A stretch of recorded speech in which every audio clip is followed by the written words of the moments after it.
We are leaving our time now. We are leaving our time now. We are going to the time of the brave little tailor. One sunny morning, a little tailor was sitting cross-legged on his table, as usual, next to the window on the top floor overlooking the street. He was in high spirits, sewing away with all of his might, when along the street came an old woman selling jam. "Fine jam for sale, buy my sweet jam." The little tailor liked the sound of that, so he called down, "Bring it up here, love, let's have a look." The old woman lugged her basket all the way up 3 flights of stairs. When she got there, the tailor made her unpack every single jar and examined each one closely, weighing it in his hand, holding it up in the light, sniffing the jam and so forth. Finally, he said, "This looks like a good 'un, this jar of strawberry.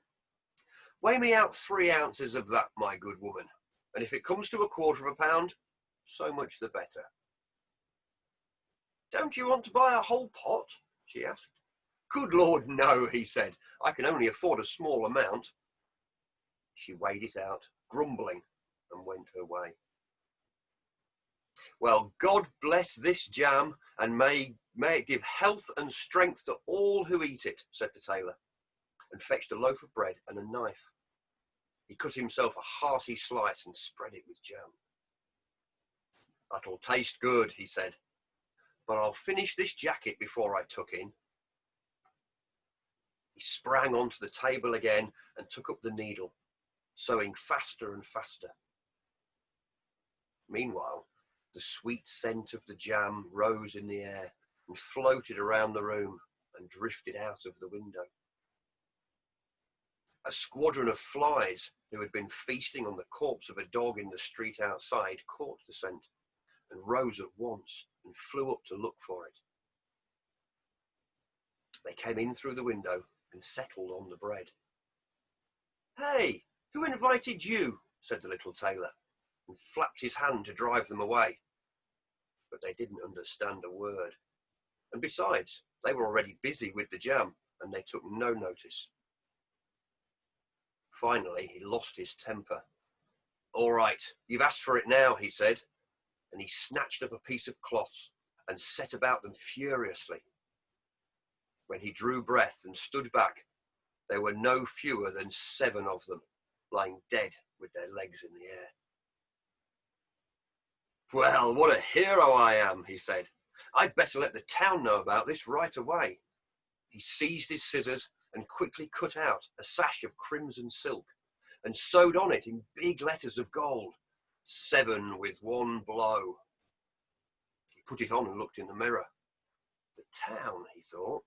The whole world must know about this. And his heart skipped for joy, like a lamb's tail wagging. Before he set off to show the world, he looked around for something to take with him. But he could find only a bowl of cream cheese. He scooped that up and put it in his pocket and ran downstairs and off through the streets. Outside the town, he found a bird caught in a bush, and he put that in his pocket too. Then off he marched to see the world. He was light and agile and didn't tire easily. He followed the road all the way to the top of a mountain, and there he found a giant sitting on a rock, taking his ease and admiring the view. The little tailor marched up to him and said, "Good morning, friend. Are you out to see the world? That's what I'm up to. How about joining forces and going along together?" The giant looked up at the little fellow with deep scorn.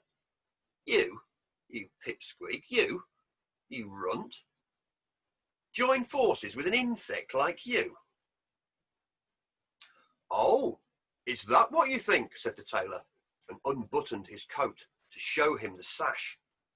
"This'll show you the kind of man I am." The giant carefully spelt it out letter by letter 7 with 1 blow. And then his eyes opened wide. Respect, he said. But he felt he still ought to test this little fellow. So he went on. You may have killed 7 men with 1 blow, but that's no great feat, if they were all little mice like you. Let's see how strong you are. Can you do this? And he picked up a stone and squeezed it until his hand was trembling and his face was bright red and the veins were standing out on his head. He squeezed the stone so hard that he even managed to squeeze a few drops of water out of it. Let's see you do that, if you have the strength, he said. Is that all? Said the little tailor. Nothing to it. Watch this. And he took the cream cheese out of his pocket and squeezed that. Of course, the cheese was full of whey, and it was soon dripping down all over the tailor's hand and onto the ground. That was better than your effort, he said. The giant scratched his head. Well, he said, all right then, try this. And he picked up another stone and threw it as high as he could. The stone went so high that it almost disappeared. Not bad, said the little tailor. But look, here it comes down again. I can do better than that. Then he took the bird out of his pocket and threw it up into the air. As soon as the bird felt its freedom, it flew upwards and vanished. When I throw something into the air, it never comes down, he said. What do you think of that, my extra large friend? Said the giant. Well, you can squeeze and you can throw, but here comes the real test. Let's see what you can carry. He led the little tailor to the edge of the forest, where a great oak tree had just been cut down. Help me carry this, the giant said. With pleasure. You take the trunk and I'll carry the leaves and the twigs, which are heavier anyway, as everyone knows. The giant bent down and held his breath, and then hoisted the trunk onto his shoulder. Seeing that the giant couldn't look behind, the little tailor jumped up and sat himself comfortably among the leaves.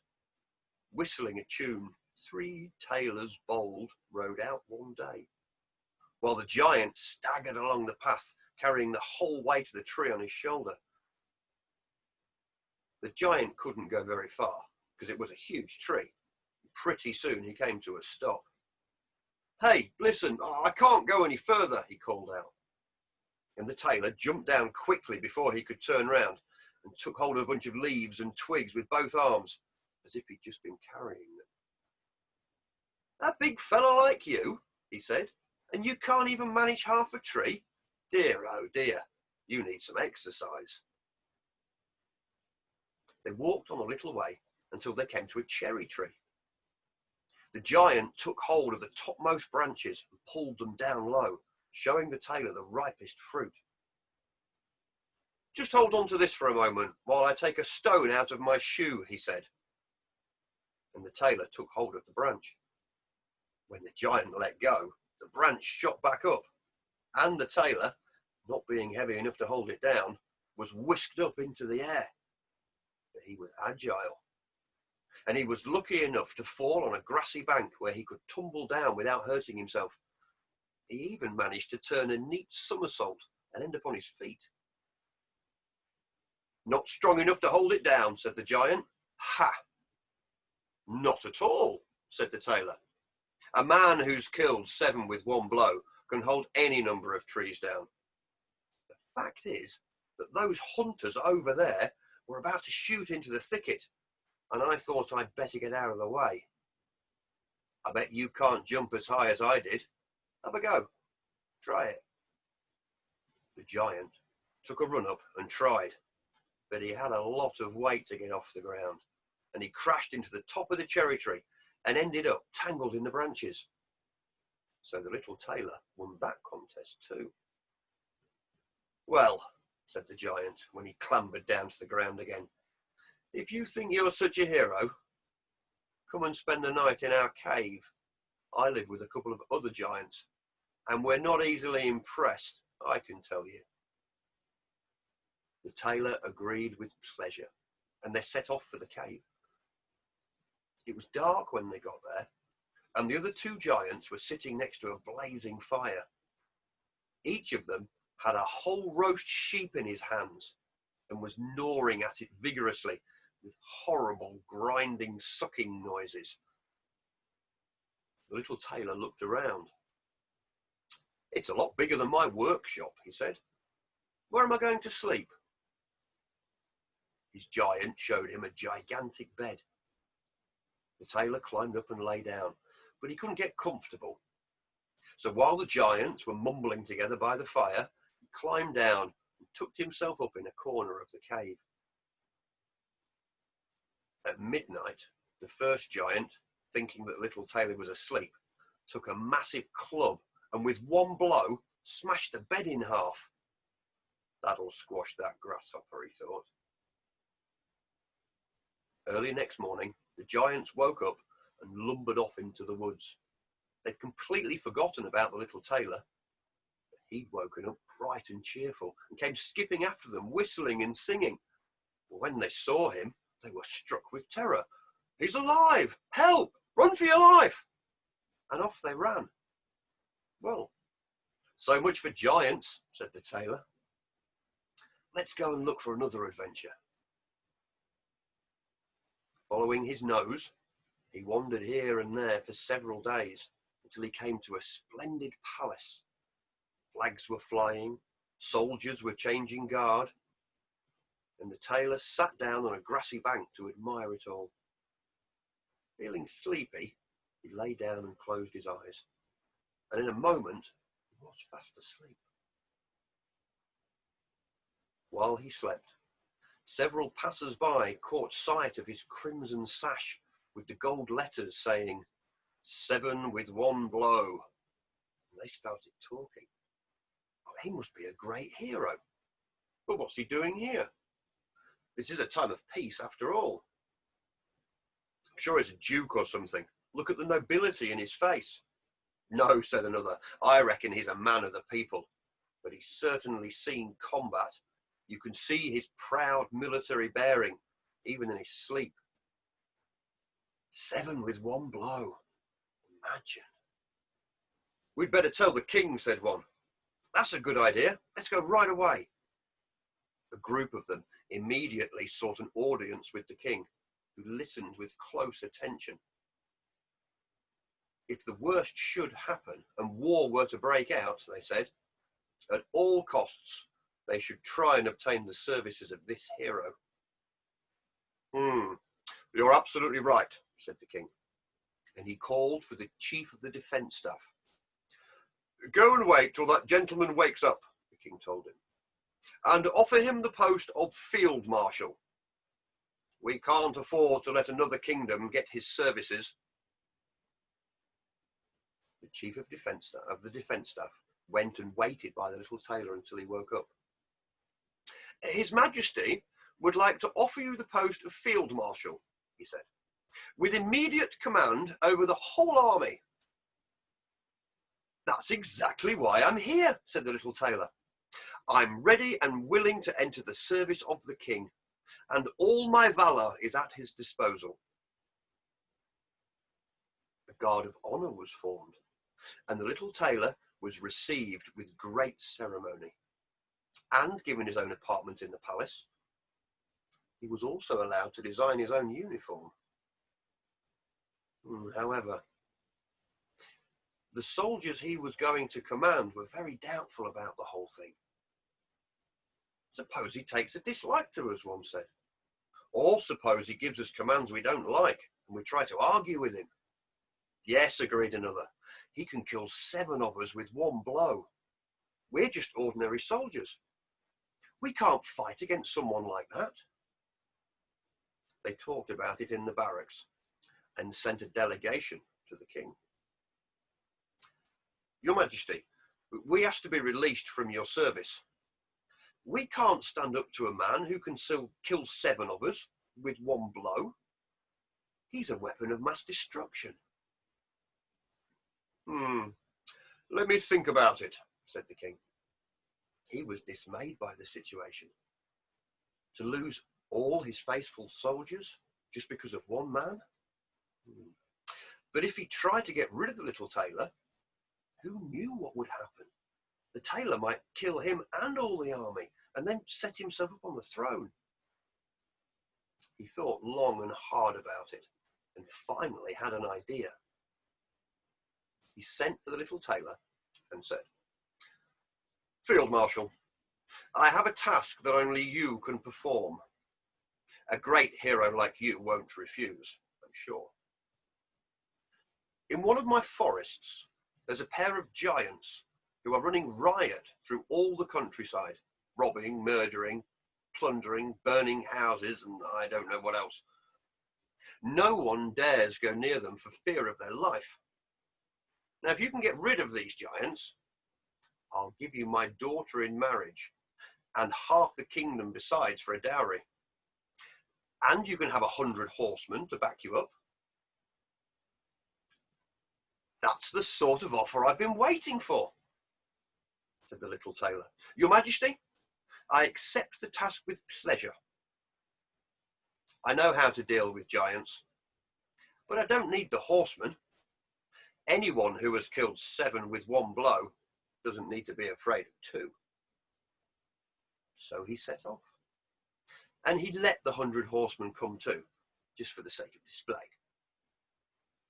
When they came to the edge of the forest, he said to them, "You wait here, I'll deal with the giants, and when it's safe for you to come in, I'll call you." The little tailor marched boldly into the forest, looking this way and that. He soon found the giants. They were both asleep under an oak tree, snoring so hard that they blew the branches up and down. The tailor didn't waste a moment. He filled his pockets with stones, climbed the tree, and clambered out onto a branch till he was directly above the giants. Then he dropped one stone after another onto the chest of one of the sleepers. The giant didn't feel anything at first, but at last he woke up and clouted his companion. "What do you think you're doing, throwing stones at me?" "I'm not throwing stones," said the other giant. "You're dreaming." They fell asleep again. And the tailor started throwing stones at the second giant, who woke up and thumped the first one. "Oi, stop doing that." "I'm not doing anything. What are you talking about?" They grumbled a bit, but they were tired after all their plundering and pillaging, and soon fell asleep again. So the little tailor chose his largest stone and took careful aim and hit the first giant right on the nose. He woke with such a roar. "That's too much," he shouted. "I'm not putting up with this any longer." And he shoved the giant so hard against the tree that it shook. The little tailor clung on so tight so as not to fall off, and then he watched as the 2 giants set about each other in earnest. They thumped and bashed and kicked and walloped, and finally they were so angry that they both pulled up trees and hit each other with them so hard that they both fell dead at the same moment. The little tailor jumped down. Good thing they didn't pull this tree up, he thought. I'd have to skip out like a squirrel, but my family have always been light on their feet. He drew his sword and gave each giant a few good slices around the chest. And then he went back to the horsemen waiting outside. "It's all done," he said. "I finished them both off. It was hot work for a minute or so, because they pulled up trees to try and defend themselves. But it didn't do them any good. I can kill 7 with one blow." "You're not hurt?" asked the horseman. "No, not a scratch. Well, my jacket's a bit torn, you see. Go and have a look at the giants' bodies if you don't believe me." The horseman rode in and found the 2 giants, just as he'd said, lying in their own blood with uprooted trees all around them. So the little tailor went back to the king, expecting his reward. But the king had had time to think about it, and he regretted promising his daughter to this man, who might be dangerous after all. "Before I give you my daughter and half my kingdom," he said, "there's another task that calls for a hero. In the woods, there's a frightful rhinoceros causing all sorts of damage, and I want you to capture it." "Nothing to it, your majesty," said the little tailor. "One rhinoceros is even less trouble than two giants." So he took an axe and a coil of rope and marched off to the woods, once again telling the regiment that had come with him to wait behind. It didn't take him long to find the rhinoceros. It came charging towards him, with its horn out in front, as if it had wanted to spear him through. But he stood quite still until the beast was only a yard or so away, and then he skipped aside. Right behind him was a tree. The rhinoceros ran straight into it, and its horn stuck fast. "Well, my pretty little beast," said the tailor, "you're caught now, aren't you?" He tied the rope around its neck and then chopped away at the tree with the axe until the horn came free again. The rhinoceros was quite docile by this time, and it let him lead it tamely out of the woods. He took it into the palace and presented it to the king. "Ah," said the king. "Well, there is just one more thing. Before you marry my daughter, I'd like you to capture a wild boar that's digging up a lot of orchards and farms and things. I'll send huntsmen to go along with to help." "Oh, I won't need huntsmen," said the little tailor, which pleased the huntsmen because they'd come across the boar a good few times and had no wish to do so again. They came with him, however, for the sake of show, and stayed outside the woods playing dice until he was ready to lead them back again. There was a little chapel in the woods. The tailor went there and waited till the boar came near, knowing it would catch his scent and charge. Soon the great beast came smashing its way through the undergrowth and charged right at him, foaming at the mouth and gnashing its razor-sharp tusks. As soon as he saw it, the tailor ran into the chapel. Of course, the boar charged in after him, but the tailor jumped out of the window and ran around and shut the door before the boar could work out where he'd gone. And there it was, caught. The huntsmen gave him a round of applause and blew their horns as they accompanied him back to the palace. The hero went and told the king, who had to keep his promise at last, whether he wanted to or not. So the wedding was arranged with great splendour, but little joy, and the tailor became a king. A little while later, the young queen heard her husband call out in the night, "Boy, hurry up with that jacket and patch that trousers, or I'll clap you around the ears with a yardstick." The next morning she went to her father. "Daddy," she said, "I think my husband's nothing more than a common tailor." And she told him what she'd heard the tailor call out in his dream. "You know," said the king, "I suspected something of the sort. This is what we'll do. Leave your bedroom door unlocked tonight, and my servants will wait outside. As soon as he falls asleep, you tiptoe out and tell them, and they'll come in, tie him up, and put him on a ship that'll take him all the way to China." That sounded like a good plan to the young queen. However, the king's little sword bearer, who greatly admired the tailor, had heard everything, and he ran to tell the tailor the whole plot. "I'll deal with that," said the tailor. "You leave it to me." That night, he went to bed at the usual time, and when his wife thought he was asleep, she tiptoed to the door. But the tailor, who was only pretending to be asleep, called out in a loud voice, "Boy, make me that jacket, and hurry up and patch the trousers, or I'll crack the yardstick around your ears. I've slaughtered 7 with one blow, killed 2 giants, tamed a wild rhinoceros, and captured the wild boar. And I'm supposed to be afraid of a few quivering servants standing outside the bedroom. When the servants heard that, they were so terrified that they turned and ran as if the wild hunt was after them. None of them ever dared go near him again. So the little tailor was a king, and he stayed a king for the rest of his days.